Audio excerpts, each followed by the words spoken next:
Sir, sandali lang po ha. Paintay lang po saglit. Tess! Psst, ikaw nga dito. Ano, hindi pa ba mag-uumpisa to? Pawis na ako dito ah. Kanina pa ako dito. Sir Dante, mag-start na po tayo in 10 minutes. Malapit na po si Kong. Eh di kung ganun, pwede na ako umalis.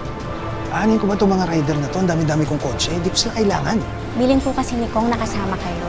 Ngayong araw po ang launch ng gift giving natin para sa mga riders. At saka maraming botante dito makakatulong para sa darating na eleksyon. Ano, Tess? Kung talagang magaling ka na PR manager, kaya mo gawin ang trabaho mo, kaya mong pabanguhin ang pangalan ko kahit wala ako dito. Ginagawa ko lang po yung trabaho ko, Sir Dante, dahil yan din po ang binigin sa akin ng tatay niyo. Tatanga-tanga ka kasi. Eh di magsama kayong dalawa. Kayo na magpatakbo ng buhay ko, alam niyo naman lahat eh. Dante, tama na yan. Gusto mo bang makita ng mga taong totoong ugali mo? Pa, masyado pang maaga para mangampanya. May 1 taon pa tayo bago mag-eleksyon. Sumunod ka. Alam ko ang ginagawa ko. Dapat ngayon palang bukang bibig na ng mga tao ang pangalan mo. May Pasko ngayon. Dapat magparamdam ka. Tatakbo ka sa party list ng mga delivery riders tapos ni ayaw mo silang harapin? Eh paano ka magiging congressman yan? Katulad ko.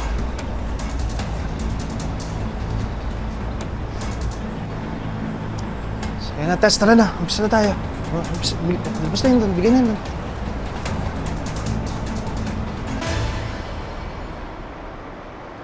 Huwag niyong kakalimutan sa susunod na eleksyon ngayong Mayo, lakbay party list.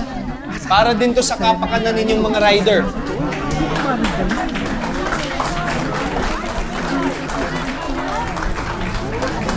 Tingnan mo nga naman, brother. Ginamit pa talaga yung Pasko para mangampanya. Ayaw pa kaya ng eleksyon. Nga mga brother, yan ba yung magre-representa sa ating mga delivery rider? Diba, yan yung party list na tatakbuhan na? Kung gusto niyo, i-boycott natin. Huwag natin tanggapin to. Tara. Sige. Oh, ito pala, iba pa natin mga kaibigan eh. Salamat sa paglabas at sa pagsuporta ngayon. Salamat. Salamat. Salamat.